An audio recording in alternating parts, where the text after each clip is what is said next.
Welcome back, everyone. We have a very special guest today, and that is Flex Success Coach Nick. Welcome. Thanks for having me. That was like a deaf applause. Yes, it was. And you are all the way in Berlin, Germany. I am. Still. You've been there a while now, haven't you? Yeah, almost 2.5 years now. Yeah, cool. Love it. And you're there for, tell us why. Initially, I moved over here to play rugby, and I'm still here just because I'm too injured to play rugby at the moment. But I assume at some point I'll recover enough to get back into playing rugby. Yeah, just take a lot of drugs and you'll be fine. Yeah, I know. Well, I haven't seen anyone get tested over here, so there's a few questionable. I haven't seen anyone over here get tested, and there's a few questionable players in some of the teams. So. Right. There's a trick within the natural bodybuilding federations in Australia where they... Is that trick not to be natural? No, the trick is they claim that they test. They either have a room with a sign on it that says they're testing, but nobody ever enters the room. Right. Or they take your piss and then they tip it down the sink. So like professional cycling and the Olympics and stuff like that. Yes, man. So it's kind of funny. Like there's this perception of testing even in natural sports now that people will just assume they're telling the truth when they're not. I reckon, though, that's a good deterrent. It definitely is, unless you know. Yeah, unless you know. Yeah. You know, then you can unless you know brothers as well. Yeah, Broderick Chavez, the man to help natural athletes not be natural and get away with it. The man that understands the test. Indeed. In more ways than one. That's like a double entendre. He does. He needs that as on a tattoo on his leg or something. I even made a dad joke before about pissing, but you guys missed it. Sorry, what was Hopefully the listeners got it. No, it's gone. Okay. I'll have to listen back and try and get the joke. The joke was so funny we didn't even laugh. You just moved. You carried on. So, sorry, to get into the podcast, we have derailed ourselves a little bit. Tell us who you are, what you do, and why you do it. Yes, already. I am Nick. I'm a Flex Success coach. That's probably the main thing I do as far as work is concerned, and also as far as my career and where I want it to go is concerned. I do a bunch of stuff outside of that, but none of it's really relevant to the podcast. So why am I a Flex Success coach? Basically, you guys emailed me and said, "Hey, do you want to be a Flex Success coach?" No, I was already working as a nutritionist and as a personal trainer and as a coach, and I just love helping people. I did it for free for a very, very long time, and it's just something that I really get a lot out of as far as helping people. And then in the same way, because I have that attitude, you know, as a lot of coaches do, you kind of gravitate towards other people who have that similar sort of attitude and are looking to actually make a positive change in people's lives and even in the industry as a whole where possible. Love it. And therein is us. Therein is us. And that's why I'm here. Yeah, so it was either Flex Success or Herbalife that you were tossing up between. And thankfully you landed on us. That was a joke. You guys paid more. Far out. That's because all Herbalife keep all their money in the margin. Yeah. That's funny. Now, there was so many awesome topics that we could delve into. And when we were discussing what our main topic would be, we landed on veganism. Because as a vegan coach yourself, not only do you have kind of the knowledge behind it, but also the practical applications. So do you want to walk us through, reasons why people would choose to be vegan or vegetarian, but also reasons why people choose to be, but where that may be misled a little bit? Just jump in for a second, just for the people that are home. We're not saying that Nick coaches vegans. Sorry, although he may. Yeah. But rather that Nick is actually vegan and he coaches individuals. So he has both realms covered, I guess you could say. Yeah, no, I meant that some coaches understand veganism and like supplementation and stuff, but don't actually put that into practice themselves because they aren't vegans. So what I meant by that is Nick understands the science behind it, but also like, where people could go wrong, or the trickinesses. Mm. Is that a word? Trickinesses? Yeah, absolutely. Yeah. It is now. It's in the dictionary. Look it up, guys. But yeah, comment on the podcast if you found out there was or wasn't. So yeah, as you kind of said, I've kind of got experience in all of that. I don't eat animal products. I don't like using the word vegan, and it's pretty much because vegans have ruined it. So I just like to say, I don't eat animal products. And I also coach people who identify as vegan, and I also coach people who don't. And I kind of cover that base specifically, just with a little bit more experience on my end of having actually done it. Yeah, but I'm not specifically, it's not like I'm turning people down because they eat animals. We can't afford to do that at Flex. Not true. We're millionaires. Now, how long have you been vegan for? Coming up on 2 and a bit years now. So pretty much the whole time I've been in Berlin. But before that, I was vegetarian for a long time, and even like on and off as a teenager.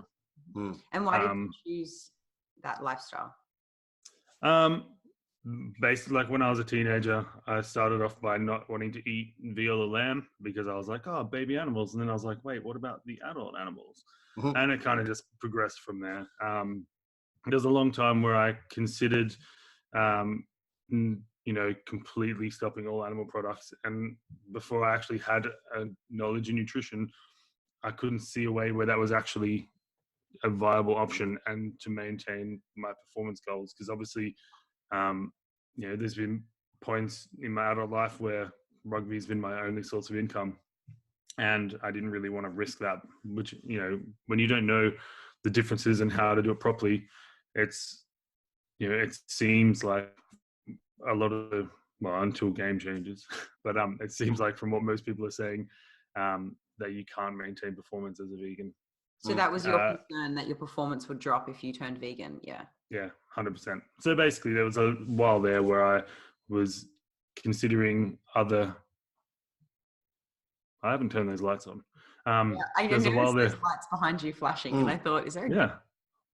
And there might be a ghost because I actually haven't turned them on. But yeah, so there was a while there where I put my performance in front of my ethics, I guess you would say. And then as I learned more about nutrition and performance and how it all goes together, I eventually learned that I didn't need to do that anymore. And now I'm here. Yeah, cool. Yeah. So talk us through the reasons why some people might turn vegan or vegetarian and how that may be a bit misled. Because clearly what you're saying is that you've chosen this from an ethical standpoint, but people choose to be vegan or vegetarian for other reasons. So talk us through those. Yeah, like there's not many people out there that choose to be vegan or vegetarian off their own back, like with no external influence. And the external influence is usually for health. Now there's people saying for performance, and there's also ethical reasons. And from what I understand in the science, the only one of those reasons that actually has any bearing is for ethical reasons. And that'll come up again and again through this conversation, I imagine. Like, as far as health is concerned, there's no benefit to being vegan or vegetarian over eating a well-balanced omnivorous diet. And like, to say that it's even harder to eat a healthy, well-balanced diet as a vegan, not so much as a vegetarian, but as a vegan, than it is to do it as an omnivore. So by cutting out things that you can eat in your diet, it's actually, unless you know what you're doing, probably detrimental for health to go vegan, unless you're like coached by someone who knows what they're doing or actually know what you're doing yourself. To add to that, I've heard a lot of people go vegetarian or vegan because they think it will help them with their weight loss. And let's say somebody's eating 2,000 calories a day and 500 of those calories is coming from meat. If they're not replacing those 500 calories with something, guess what's going to happen, mate? But you can also be vegan and be overweight because Oreos are vegan. Like Oreos are vegan. They make vegan everything now, depending on the country you're in. But most countries have vegan ice cream, vegan cookies, vegan cakes. Like I saw vegan prawns the other day. What's a vegan prawn? It was some form of soy pate mixed into the shape of a prawn and then colored so that it looked like it had the distinctive, like almost like tiger stripes on it. Oh, that's incredible. And the fat percentage was 25% for a Holy prawn. fuck. That's like a chocolate percentage. Yeah, but I mean, I think what you said there is super important, dude, because like we would never argue that you couldn't be healthy and vegan, you couldn't be healthy and vegetarian, you couldn't be healthy and omnivorous. You probably can't be very healthy and carnivorous. No. But the biggest take home for me with anyone who's deciding to go vegan outside of the ethical is that it's possible, but it requires more thought. So no one's saying that you shouldn't or you can't, but rather you need to think about it. Yeah, for sure. Yeah, even if your reasoning is ethical, it's still something you need to think about. Like, it's all well and good to put other beings, animals, whatever, in front of yourself, and that's essentially, or at least elevating them to the same level, which is essentially what you're doing if you're doing it from an ethical point of view, well, an animal ethical point of view. But that doesn't mean that your health should deteriorate. I think if that is the way you're going to go, as I said, doing it with enough knowledge or with someone who has enough knowledge is super important. Yeah. In a second, I'm going to ask you to elaborate on where people might go wrong, but I want to also outline that there's a middle ground. At the age of 8, I decided that eating animals didn't sit well with me. And so for a period of, I don't know, I think about 7 years, I was a vegetarian. And shamefully, the smell of a Macca's cheeseburger, I ate one and it was all over. But I recently, but that never sat well with me ethically because I just didn't like eating animal body parts because I was hungry, knowing that it's a very unregulated industry and that my consumption of meat came from so much suffering. So the middle ground that I've found is that I just reduce my intake of meat. So when I eat out with Dean, because Dean's a meat eater, or with friends, I eat meat when I eat out, or if someone offers me meat, but I don't actually go and purchase meat myself. I just eat like meat or protein products like corn, Quorn, not Corn, or tofu or egg whites, which is obviously not a vegan product, but a free range egg white is a vegetarian product. So I'm reducing my intake instead of going full #Nick. So anyone's out there and thinks, I couldn't ever give up meat. You could reduce your intake by swapping chicken for another protein product.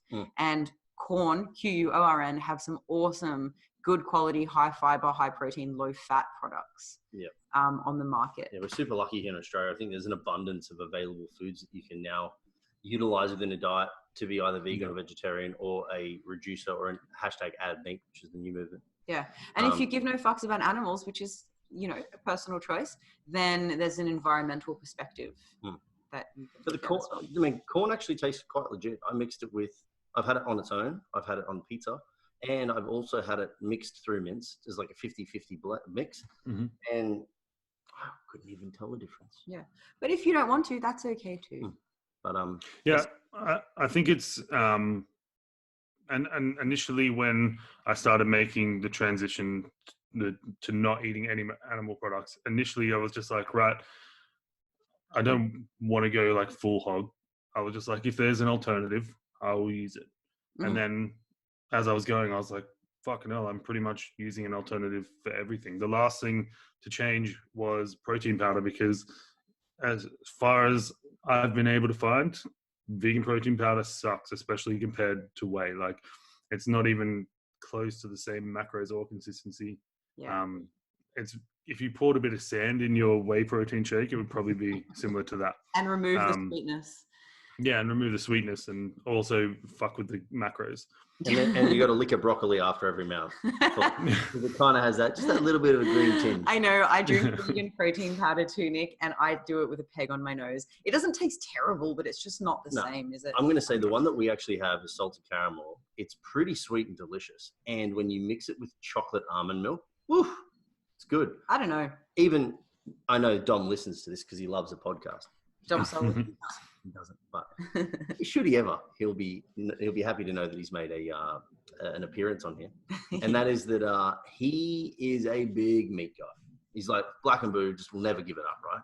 But I gave him this vegan protein shake. It's like a pea brown rice combo thing with chocolate, and he thought it was legitimately delicious. Did he? And I was like, haha, Ah. we've even got somebody semi-converted. I don't know about It's not true. It's not true. He's not converted at all. But anyway. That's the thing, though. Is making just some changes is better than making no changes. Like 100%. rather than sitting in your meat-filled corner being like, I'm never going to change. Like if you changed one thing, like from an environmental perspective, like the difference between eating all meat and eating all meat apart from beef is humongous. It's almost as big as eating no meat. Like there are vegan items, like protein items that have more of an environmental impact than some meat items. So if you're doing it from an environmental standpoint, or if you care about that at all, then even just checking your beef consumption has a massive impact on the environment. Like I don't have any stats in front of me, but if more people did that, then there would be like far less of all the things that they list off in all the vegan documentaries about the environment. Like they pretty much all focus on, when they talk about environment, is the beef industry and potentially the dairy industry, because obviously they come from the same animal. But they don't really look at the environmental impact from other animals, because it's not that like significant. Marker. They look at the ethical, like just do you care about animals side of it when you're looking at like chickens or pigs or whatever. Yeah, I really don't like the notion of what does my one little change make a difference to the world? Because that small change applied to millions of people makes a big change. Absolutely. So like I'm quite happy to reduce too, because like I've always been a big meat eater, and it's not necessary for me to kilo a day. I could eat 500 grams plus 500 grams of alternatives. So there's plenty of things. Microprotein was actually really cool, which is the protein utilized in corn. When I did a bit of research on it, amino acid profile is unreal for one. 7% fiber. I believe it's derived from the fermentation process of a mushroom, sort of thing. Yeah. And the cool thing about it is it's 100% carbon neutral. So like it's an amazing food source. It's really cool. But Nick, you mentioned at the beginning that you don't like to use the word vegan. You like to go with maybe plant-based diet. Is that what you, or meat-free diet? Plant-based. Like if people say what I eat, I just say I don't eat animals. Like it's the easiest way to get around it. What do you mean by, I think I know what you mean, but just to be clear, what do you mean by vegans have ruined it? Well, not all vegans are like this, in the same way that not all carnivores are dicks about it, and not all Muslims carry around really heavy backpacks, for example. They do, don't they? I thought that they... But I have experience. But there are some bad ones out there who ruin it for the rest, just like the other examples.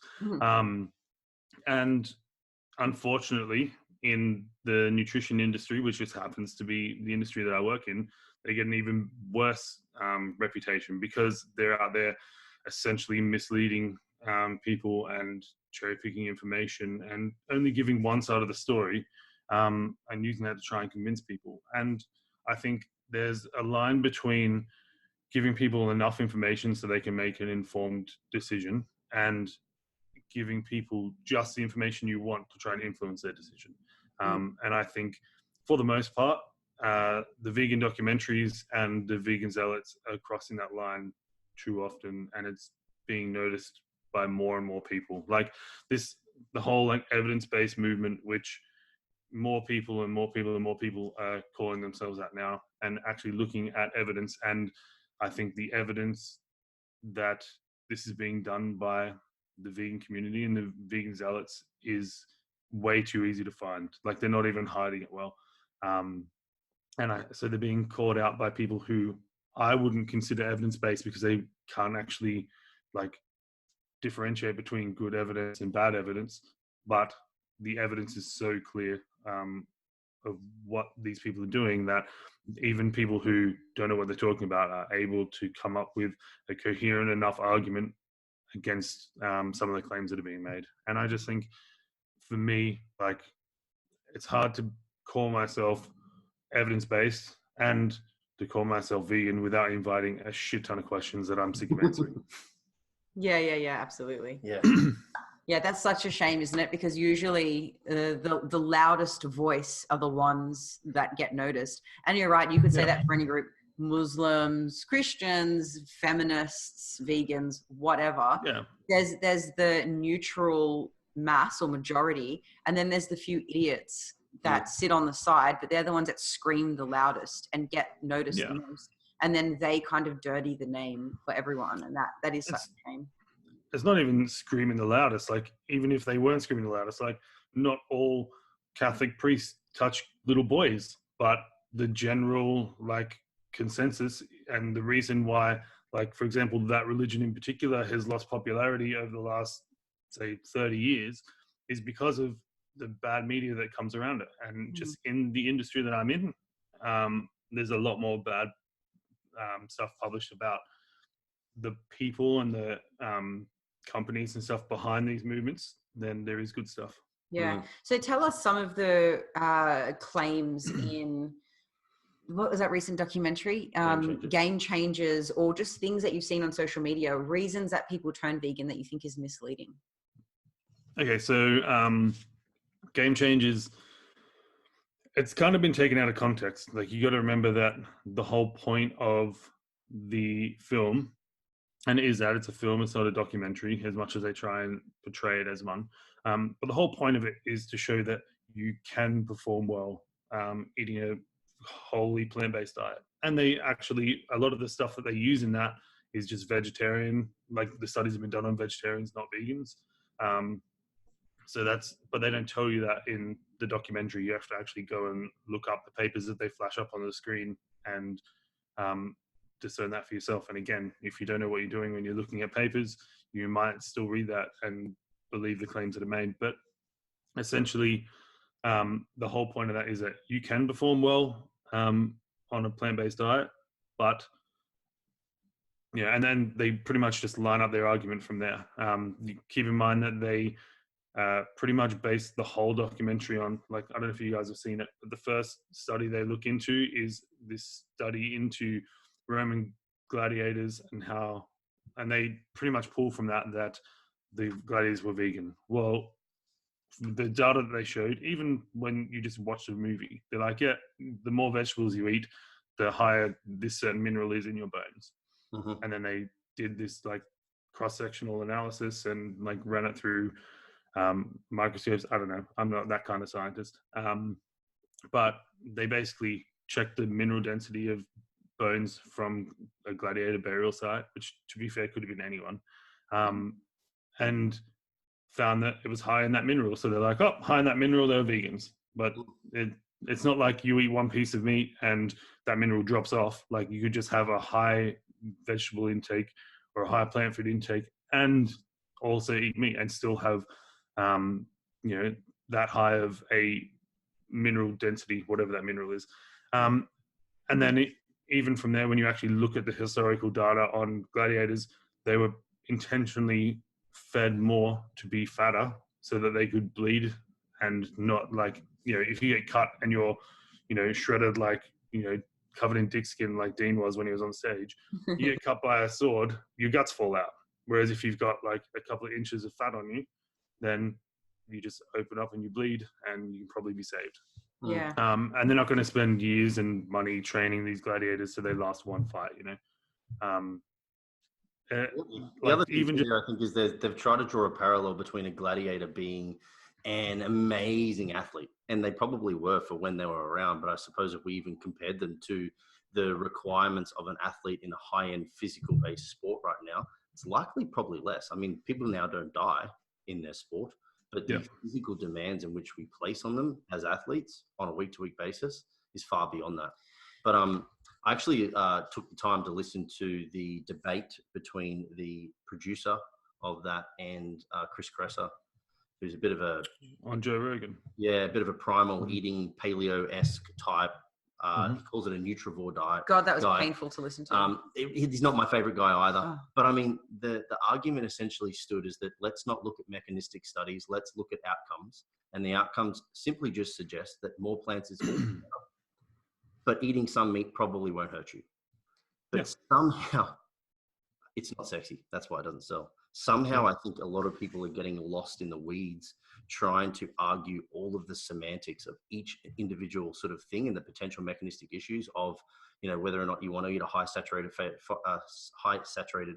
diet from meat versus a plant-based diet versus not. And they're just missing the forest for the trees and not recognizing that all we need to focus on is that plant-centric approach is the best approach. Yeah, but plant-centric could still mean plants plus meat. I think it's also, of course it does. Yeah, I think it's important to also realize that we can't group people as meat eaters and non-meat eaters. There's so many other variables that come into play that affect people's health and weight and general well-being than just if they eat meat or not. So that's not fair to group. Definitely.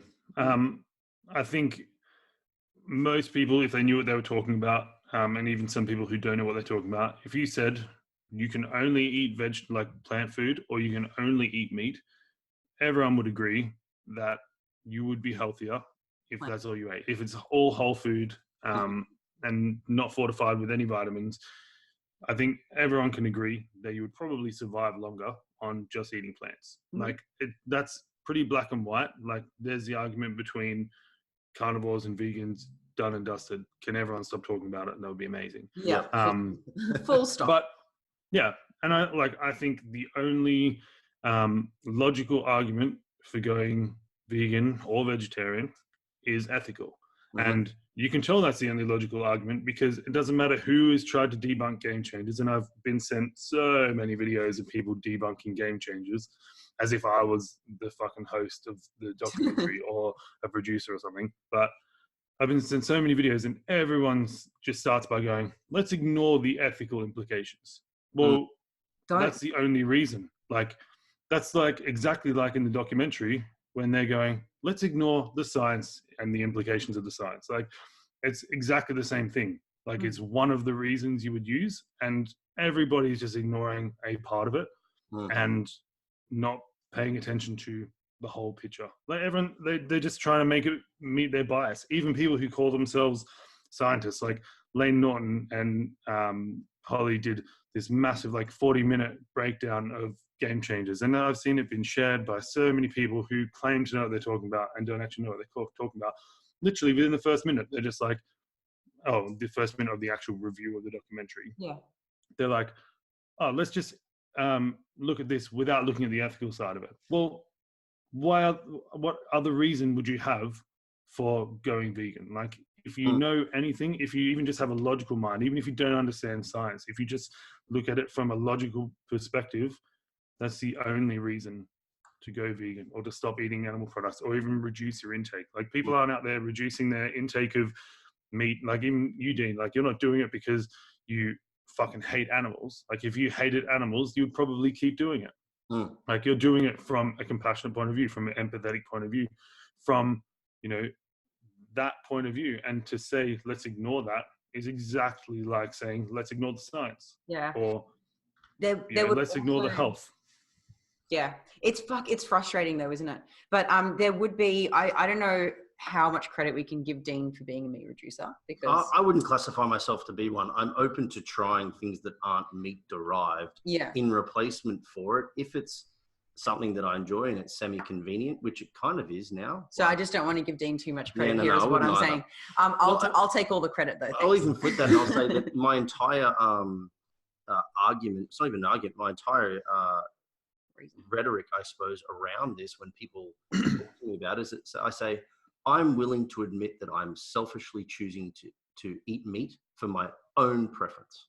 Yep. And I think unless you're prepared to sit back and say, I'm selfishly doing that, then you probably don't even deserve the right to eat them. But I recognize that I'm selfish in my choices. Like, I do, because it's kind of like, it's, you know, some people, I tell you, to flip back, the reason why people don't want to engage in the ethical conversation is because you can't argue with ethics.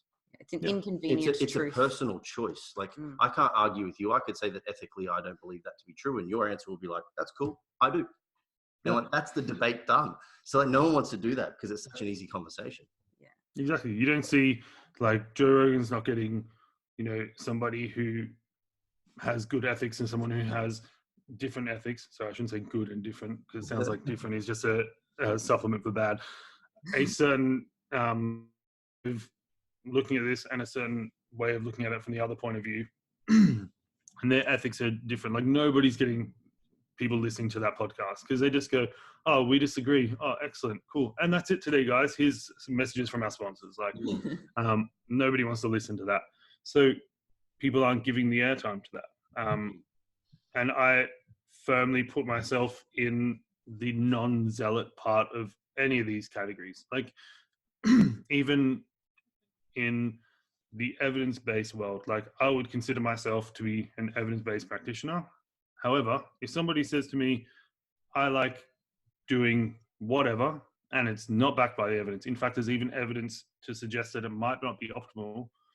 If they think that's getting them results, that's probably, if they stop doing it, gonna hamper their results. Like just from a placebo effect. And who am I to tell you that, you know, X, Y, and Z thing that you're doing or thing that you're eating that you fully believe is getting you results or improving your results is any different. Like we can discuss it, but if you're set on that and that's what you want to do, fill your boots, man. Like I've come across that with BCAAs where I've had clients tell me that, you know, the BCAAs are so important to their energy when they train and their endurance during their training sessions.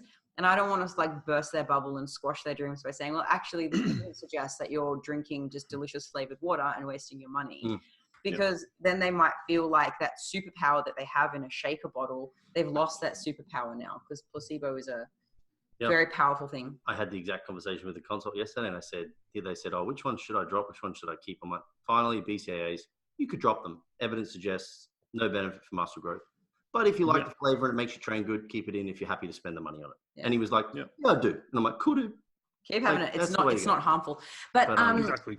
Yeah. While we're still on the topic of meat eating and Dean not having too much credit for being a meat reducer, there's still a more ethical way or a less harmful way to consume meat, and that would be buying free-range eggs, although that's sometimes problematic as well because there's not a lot of regulation, you know, and not having caged eggs or having RSPCA-approved chicken, again, slightly problematic, not perfect, but better than consuming the $2 cheaper a kilo meat where the chickens have been treated very poorly. Yeah, I just think for sure.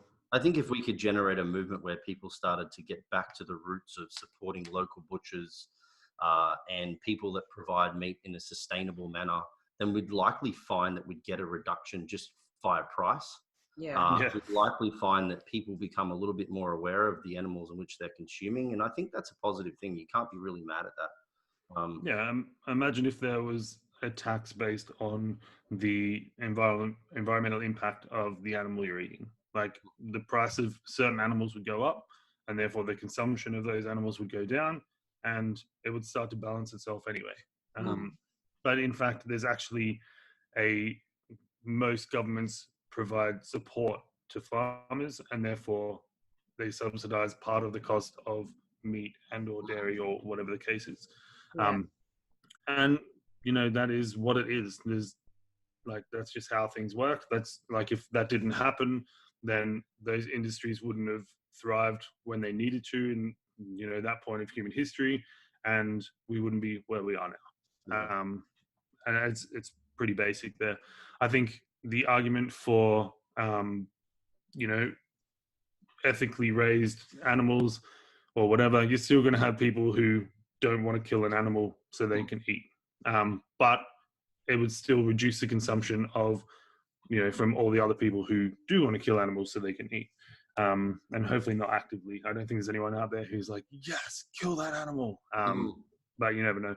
And then as far as like eggs are concerned, you know, like ethically, I don't think there's any issue with eating eggs from like a farm or whatever. But, and I joke about this fairly regularly, but you know, you look at someone who's a higher level vegan and they'll go, you know, that's minerals in the shell that the animal's using to produce that egg and they should get them back. And I'm like, well, do you go to your girlfriend and just be like, oh, can you just suck on your tampon again and just get those minerals back? Like, that's not really how it works. But No. you know, different people have their different ideals and their different ethics. That's the most disgusting example.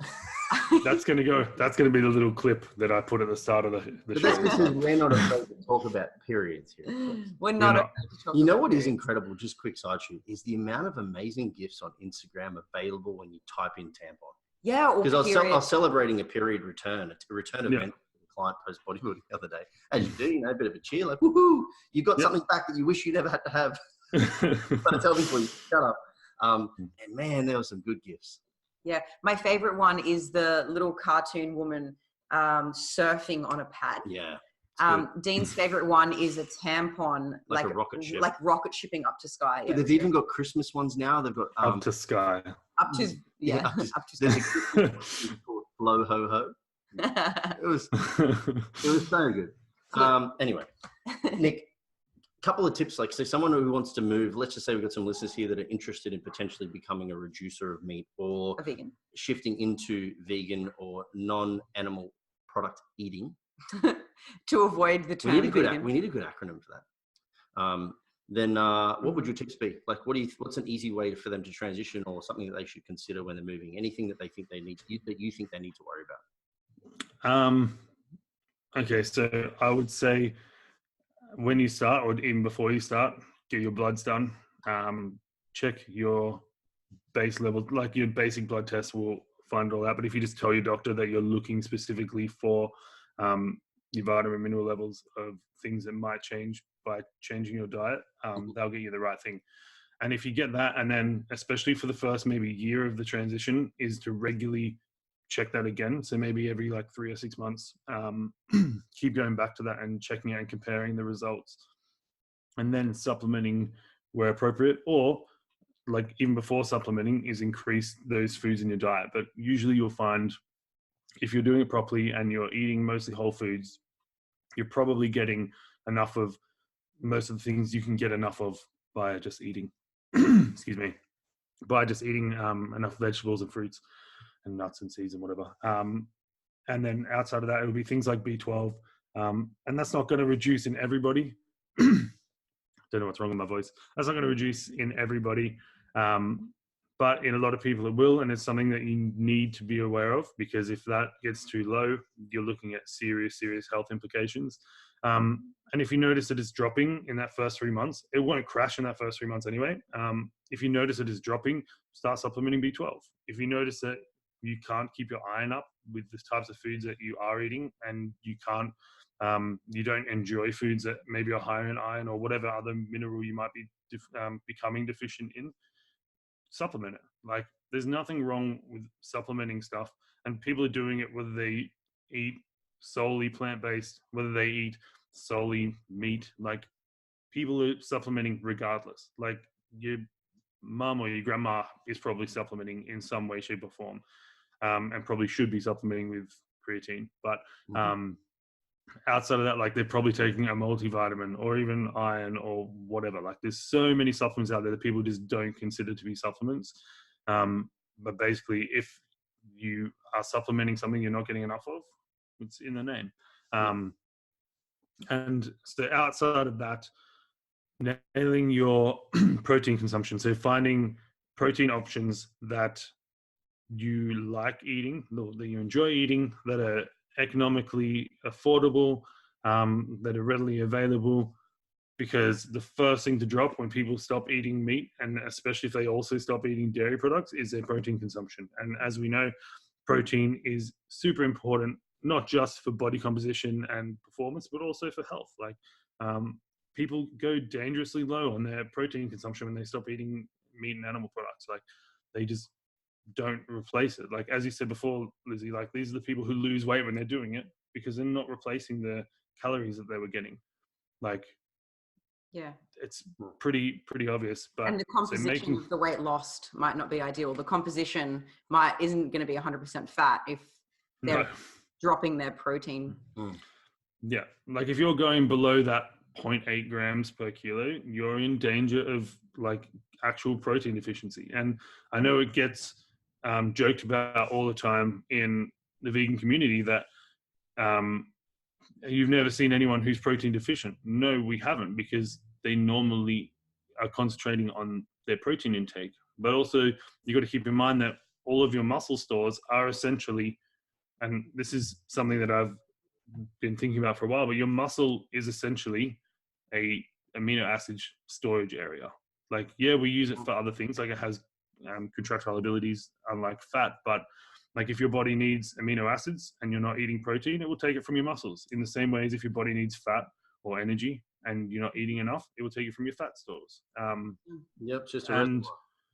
yeah, it's essentially just a reservoir. And if you go long enough, you will get to a point where you don't have any spare amino acids and you will go into protein deficiency.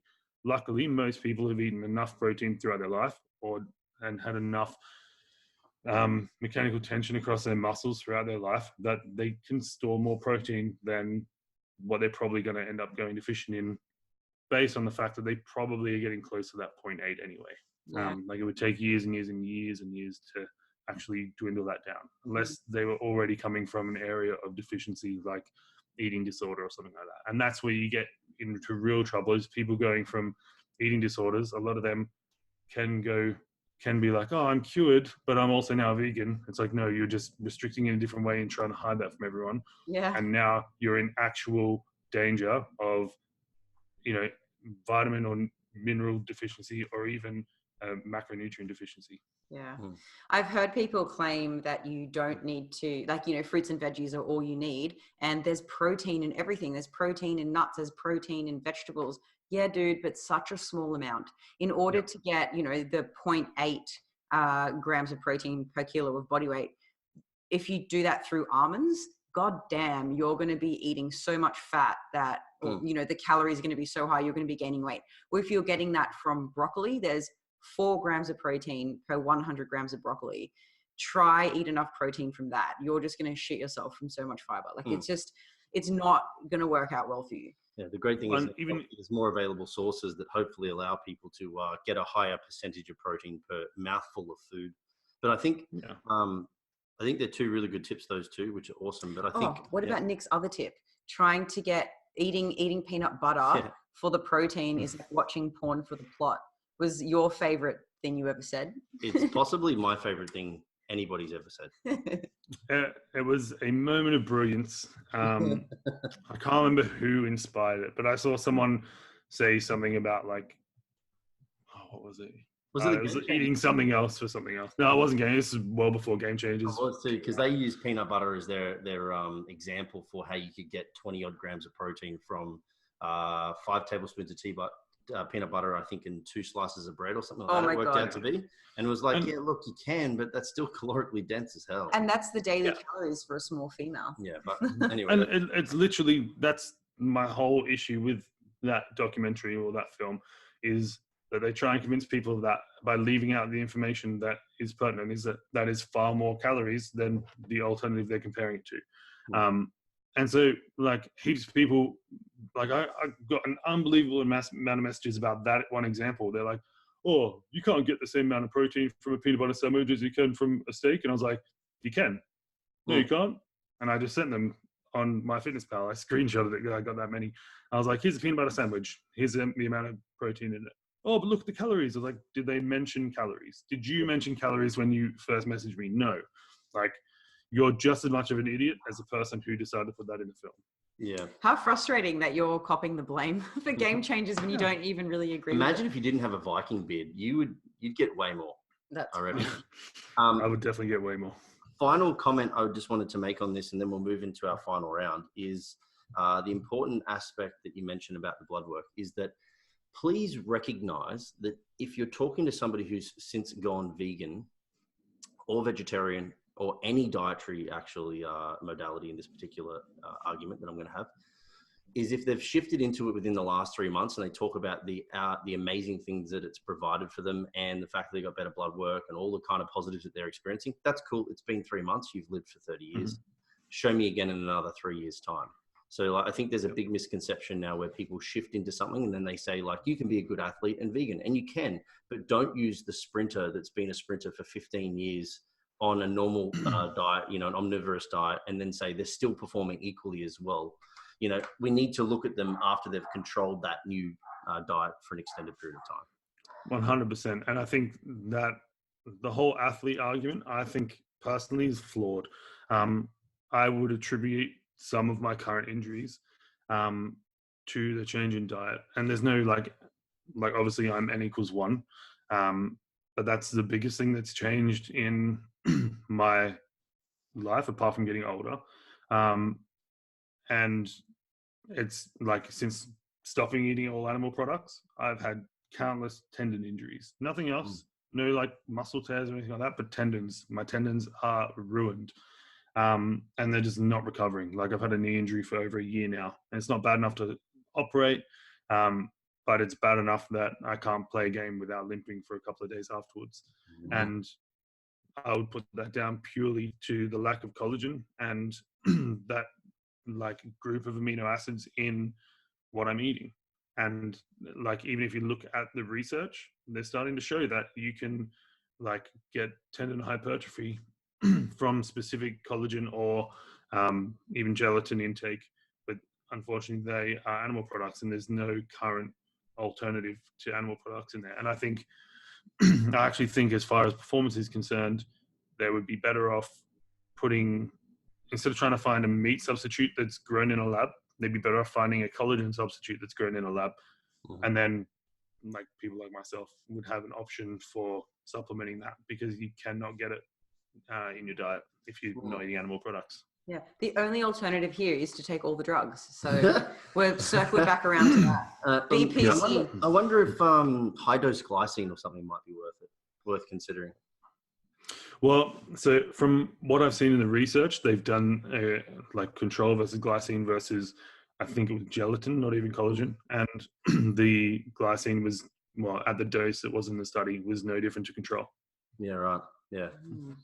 Yeah. We'll unpick that one on the next installment with Nick the Viking. Nick the Viking. If you guys are just listening and not actually watching, Nick is a Viking because of his amazing facial hair. Yes, it's true. Yeah, it's like it's fallen off the top of his head to the bottom of his face. You've got an inverted throat. I grew it upside down. What did you say? Someone in a restaurant the other day said, I was like the... Oh, what did they say? So what did he say? Oh, no, Dean and I were having dinner, and somehow we got talking to the waiter about Nick. I don't know how. No, it was about her beard. I don't know, whatever. And then we showed the waiter... About her beard. Yeah. Her beard. We showed the waiter a picture of your beard, and he said that you look like a young buff Santa. Yes, that's it. I'll accept that. All right, let's wrap it up into the final round of questions. Mm-hmm.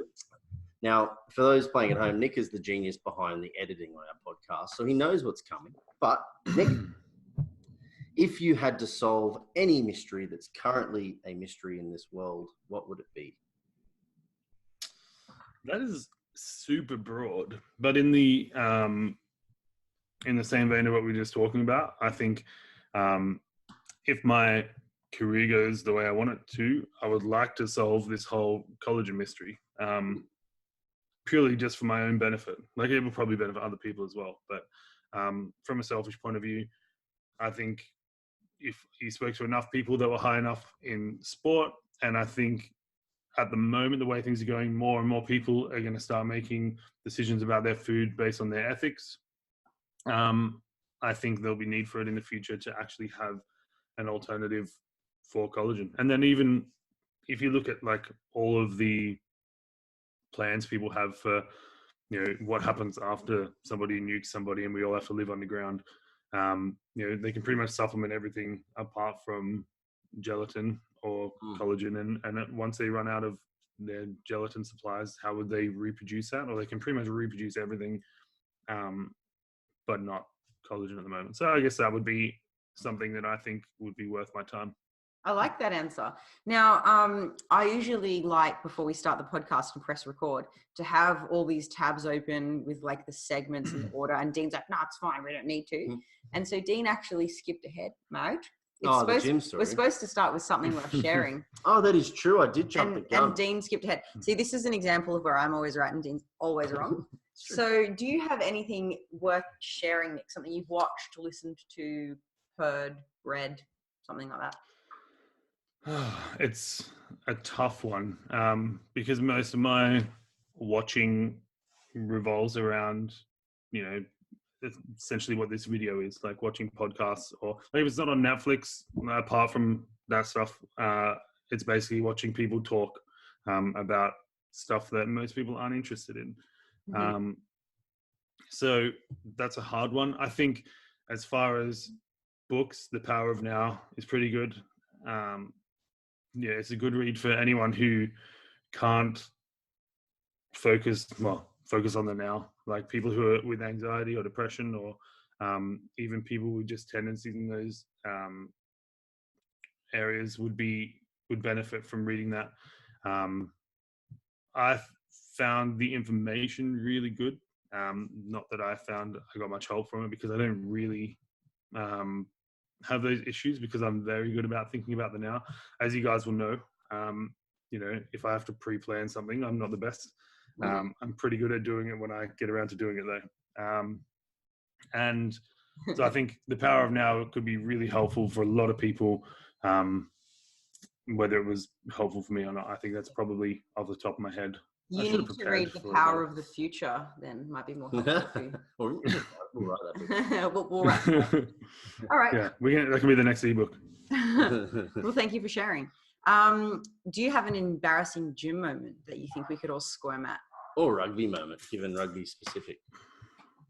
I guess as a rugby player, I don't really get embarrassed about that much. When I was playing in the Northern Territory, we played in the wet season. It would be like 40 degrees and pissing down rain.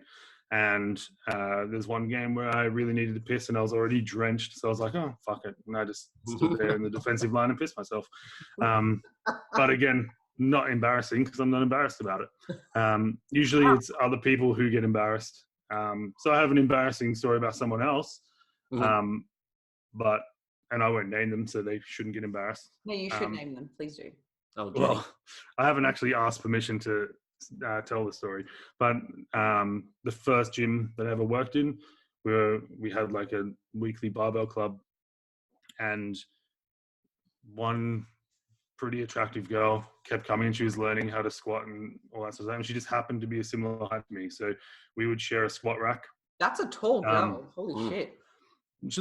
I would go from like 2 hooks lower, but most of the people, like, it's powerlifting, so most of the people were like really short with really like short arms and massive chests. But yeah, anyway, so we would share this rack, and she was still learning form and stuff, so I'd be spotting her, and then as she went down for what would have been like a PB squat, and she got it up, to be fair to her, but as she hit the bottom, her leggings just completely disintegrated.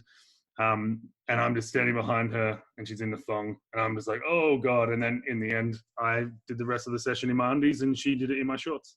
Yes. Oh, that's such a gentleman thing to do. I love that. That's awesome. Did she realize at the time that her tights had exploded? Yeah, we both kind of realized, and I was like, you got to get this up. So we finished. It's the quickest way to remove the embarrassment. I hope your eyes were looking forward. I was completely on the barbell. And it didn't even look down. He was close. He felt skin. Is your missus listening? Is that why you're saying that? I imagine she will be. Unless it was Hermione, and this time it wasn't. But yeah, no, I just kept eye contact the whole time and ignored it until she said something, and then I was like, yeah, here you go, and we just moved on. Stop staring at you. Were you wearing cool undies at least? I think they were kind of cool. The guy who was spotting me didn't want to spot me anymore, though, so I don't think they were very. They were pretty revealing, I imagine.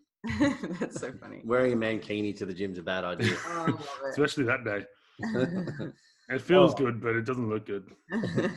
Seeing as I jumped the gun, I can ask the second question now. That we're into that phase, right? What's the second question? The second question is, why would we be arrested? Oh, yes. So, Nick, if you were to be arrested and none of your family or friends knew about it, what do you think they would think you got arrested for? They would 100% think that I got arrested for overstaying a visa or any number of immigration crimes, because that's probably the closest I've ever been to being arrested would be overstaying a visa as well. Like, That bores me senseless. I was hoping for something. I much thought more for exciting. sure it was going to be something to do with nudity or public nuisance. I was hoping for something No. crazy. if I haven't been arrested for public nudity already, I'm never getting arrested for public nudity. You've played the game long enough to know what you can get away with. That's funny. Exactly. Now your Would You Rather, my favorite segment of every podcast. They're always filthy because I make them all up and I'm disgusting. Would you rather never be able to manscape your situation or never be able to wear deodorant? Well, as a card-carrying vegan, I don't do either. That's not true. I would obviously choose to wear deodorant because the other people around me don't deserve that. Oh, Dean chose manscaping. Just No, didn't you? No, I'm saying I would choose to continue to wear Deodorant. Right. Okay. Yeah. Right. I'm not a hairy Yeah, black. but No, you're not. It's true.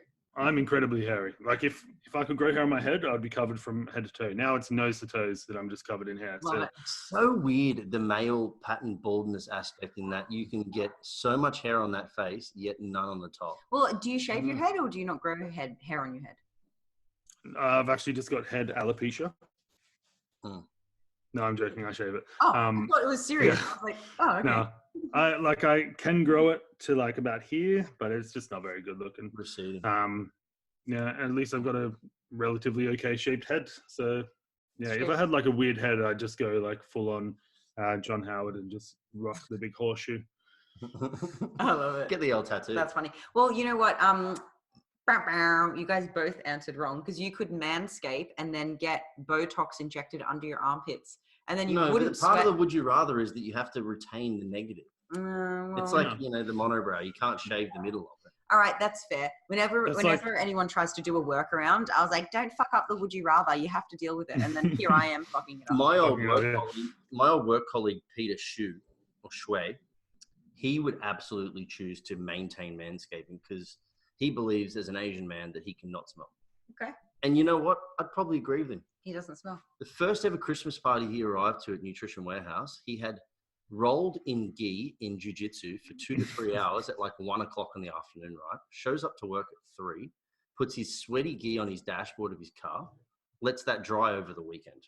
Delightful. Then he gets changed into clothes. We fly to the Gold Coast from Sydney. We arrive at 5 o'clock. We get to the hotel at 6 o'clock. Dinner's at 6:30. He doesn't shower. He just gets changed into the clothes that he needs. And he rocks up to the Christmas party with tape around every knuckle from his wrestling. And everyone was just like, who is this guy? Where the fuck did you bring him from, Dean? And why is he here? And that's it. Didn't shower the whole time, but he didn't smell. He was delightful. Everybody loved him. Well, thanks, Pete. Enjoy your manscaping, Pete. Good decision. Yeah. Oh, yeah. I also imagine that as an Asian man, he probably couldn't grow that much body hair, so he could have just said neither. That is true. The thing with me is even if I did manscape, my beard looks like pubic hair. So regardless, people at our house are going to assume that I'm not trimming. It's true. He has curly beard hair. Even my beard hair, as long as it is, still looks like a really long pube. Or maybe people would assume that we filmed an 80s porno in our house. It's possible. And then this is just the leftovers. I just go around shaking. This is just afterwards. Like after the porno, everyone got shaved, and that's just what's left. That's funny. Oh, well. All right. Normally, Nick, we would ask everybody where they could find you, but obviously they can find you on our wonderful website, flexsuccess.com.au. Yep. And to stay up to date with us, we actually have released our Life After Dieting book now, which is awesome. It's still currently available for sale, obviously. And the code FLEX20 is still usable up until the 31st of December. 2019, depending on what year or century you're listening. Yeah. It's the new century in a few days. Isn't it fucking crazy? That is crazy. It's crazy for me, well, for all of us, that we've been alive longer in the 2000s than we were in the 19s. Like, true. I was thinking about that the other day. I was just like, damn. Like, I really remember the 90s, but like, there's been 2 decades since then. Hey, we could go out to a nightclub and there could be someone that was born in the 2000s there. Yeah, that's weird, man. That's so weird. I feel so old. When I get questionnaires from people and it says like 1995, I'm like, oh, you're a child. Yeah. I play rugby with people who have been born in the 2000s. That's crazy. It's super weird. Yeah. That's so weird. They missed out on flip Nokia phones and like Snake and polyphonic ringtones. Oh, I remember making Oh, some 50 Cent song on the polyphonic ringtone maker. Oh, I was a cool kid. Yeah. Now I don't have my ringtone on ever. Neither. My phone has been perpetually on silent for about 4 or 5 years. Samesies. But what I miss is typing a text message using a keyboard. And if you want to type the letter C, you have to press like 222 3 times. Yeah. The Z is like the 9 4 times or something. Yeah. And I used to have fast thumbs typing a text message. I feel like I've got thumb atrophy perhaps since then. Yeah. Bring back the knob. I just remember being able to type a text message without looking. Now, if I do that, it doesn't say anything. It's just like a big bundle of letters that don't make sense. The problem is you got the predictive now, and every time I want to say fuck, it says duck, and then you just look like an idiot. That's true. But I don't ever talk about ducks, but apparently, according to my autocorrect, I definitely do. Yeah, it's true. That's great. Well, Nick, thank you for your time.